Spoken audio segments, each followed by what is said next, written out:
ඇඟේ අලුගාගෙන සර්පය ඔතාගෙන සුසාන භූමිවල ඉන්න හිඟන්නෙක්ටද ඔබ මේ තරම් ආදරය කරන්නේ?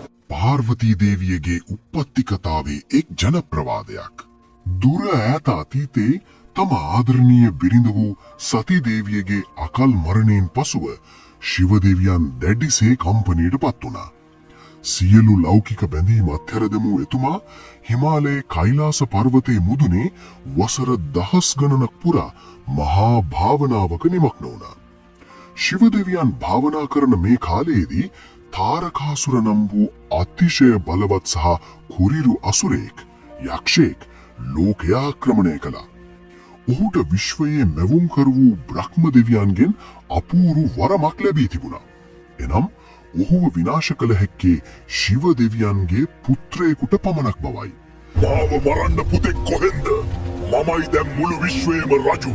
තාරකාසුරගේ මේ භීෂණය දරාගත නොහැකි වූ අනෙකුත් දෙවිවරු විශ්වයේ මහා මාතාව වූ ආදි පරාශක්ති මෑණියන් වෙත ගොස් කන්නලව් කළා. දෙවිවරුන්ගේ ඉල්ලීමට සවන් දුන් පරාශක්ති මෑණියන් ශිව දෙවියන්ව භාවනාවෙන් අවදි කර ඔහුගේ බිරිඳ වීමට නැවත වරක් මනුෂ්‍ය ලෝකයේ උපත ලැබීමට තීරණය කළා. ඒ අනුව හිමාල පර්වතයට අධිපති වූ හිමවාන් රජුට සහ මේනාවතී බිසවට දාව අතිශය රූමත් දියණියක් උපත ලැබුවා.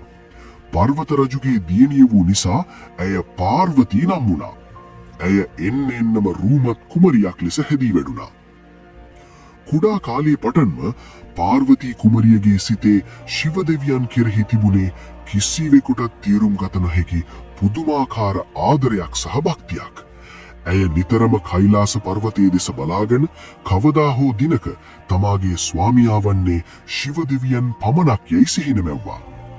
මේ අතර තාරකාසුරගේ විනාශය දරාගත නොහැකි වූ දෙවිවරු ශිව දෙවියන්ගේ භාවනාව බිඳ ඔහුව පාර්වතී කුමරිය වෙත ආකර්ෂණය කිරීමට තීරණය කළා. ඒ සඳහා වුන් යව්වේ ආදරයට අධිපති වූ කාමදේව දෙවියන් වයි. කාමදේව විඳපු ඒ ආදරයේ මල්හිසරය ශිව දෙවියන්ගේ පපුවේ වැදුණු සැනින් ඔහුගේ දහස් ගණනක භාවනාව බිඩී ගියා. භාවනාව බිඳ දැමීම ගැන ශිව දෙවියන්ට ඇති වුණේ විශ්වයම වෙවුලන තරමේ මහා කෝපයක්. ඒ කෝපයත් සමගම ශිව දෙවියන්ගේ නළල මැද තිබූ තුන්වෙනි ඇස එකවරම විවර වුණා. ඒ තුන්වෙනි ඇසෙන් පිට වුණු මහා ගිනි දැල්ලට හසු වුණු කාමදේව ක්ෂණයකින් අලු බවට පත් වුණා. මේ දුටු පාර්වතී කුමරිය තේරුම් ගත්තා තමන්ගේ සුන්දරත්වයෙන් හෝ වෙනත් බලයකින් ශිව දෙවියන්ගේ සිට දිනා ගන්න බෑ කියලා. මාගේ ස්වාමීනි, මගේ රූපයෙන් ඔබව දිනන්න බෑ. මම මගේ මුළු ආත්මයම ඔබට පූජා කරනවා. ඇයට අවශ්‍ය වුණේ තමන්ගේ රූපය නෙවෙයි, තමන්ගේ ආත්මයේ භක්තිය එතුමාට පෙන්වන්නයි.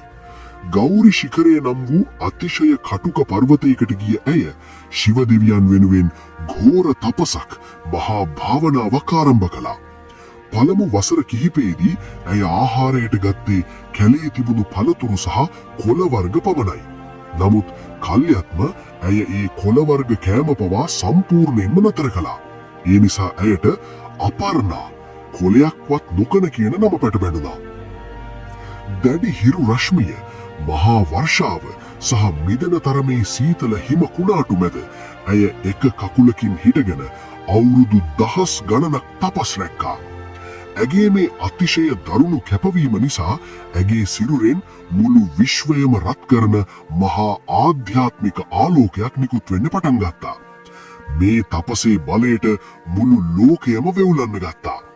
අවසානයේදී ශිව දෙවියන්ට පවා ඇගේ මේ අපිරිමිත භක්තිය නොදැනී හිටිය නැහැ. නමුත් ඇයව පිළිගන්න කලින් ඇගේ ආදරය ඇත්තටම කොච්චර ශක්තිමත්ද කියලා බලන්න ශිව දෙවියන් තීරණය කළා. එතුමා වයසක දුක්පත් බමුණෙක් විදිහට වෙස්වලාගෙන පාර්වතී දේවිය භාවනා කරන තැනට ආවා. දරුවා, ඔබ මේ තරම් දුක් විඳින්නේ කවුරු වෙනුවෙන්ද? තමන් මේ සියල්ල කරන්නේ ශිව දෙවියන් වෙනුවෙන් බව පාර්වතී දේවිය ඉතාමත් ආඩම්බරෙන් කිව්වා. මම මාගේ ආත්මය පූජා කළේ කෛලාශයේ අධිපති ශිව දෙවියන්ටයි. ඒ වෙලාවේ මේ වයසක බමුණා ශිව දෙවියන්ට අපහාස කරන්න පටන් ගත්තා. ඇඟේ අලුගාගෙන සර්පය උතාගෙන සුසාන භූමිවල ඉන්න හිඟන්නෙක්ටද ඔබ මේ තරම් ආදරය කරන්නේ? තමන්ගේ ප්‍රාණයටත් වඩා ආදරය කරන ස්වාමියාට කළ මේ අපහසය පාර්වතී දේවියට කිසිසේත්ම දරාගන්න බැරි වුණා. කට වහගන්න. මගේ ස්වාමියාගේ මහා ගුණ දැනගන්න තරම් ඔබ වගේ මෝඩයෙක්ට මොලයක් නැහැ. ඇය යන්න හැරුණු ඒ මොහොතේම එක වරම බමුණා අතුරුදහන් වෙලා එතනින් මහා ආලෝකයක් මතුවුණා. පාර්වතී දේවිය ආපසු හැරී බලද්දී ඒ වයසක බමුණා වෙනුවට එතන හිටියේ මුළු විශ්වයේම නායකයා ඇගේ එකම ආදරය වූ ශිව දෙවියන්. ඇගේ අසීමිත කැපවීම සහ පිරිසිදු ආදරය ඉදිරියේ ශිව දෙවියන් සම්පූර්ණයෙන්ම පරාජය බාරගෙන තිබුණා. ඔවුන් දෙදෙනාගේ මේ මහා විවාහ මංගල්‍යයට මුළු විශ්වයේම දෙවිවරු බ්‍රහ්ම විෂ්ණු ඇතුළු සියලු දෙනා හිමාලයට පැමිණියා. පාර්වතී දේවිය නැවතත් මනලාලියක් ලෙස අතිශය රූමත් සැරසී සිටියා. ඉතින් ශිව දෙවියන්ද මනාලේකු ලෙස සැරසී සිටියා. මේ එකතුවීමත් සමගම පසු කාලයකදී ඔවුන්ට ලැබුණු කාර්තිකේය පුතා එහෙම නැත්නම් කතරගම දෙවියන් විසින් තාරකාසුරව ඝාතනය කර ලෝකේ බේරා ගනු ලැබුවා. ලෝකයේ ශ්‍රේෂ්ඨතම ආදර කතාවක් විදිහට අදටත් සැලකන්නේ ශිව දෙවියන් වෙනුවෙන් පාර්වතී මෑණියන් කරපු මේ අපිරිමිත කැපවීමයි.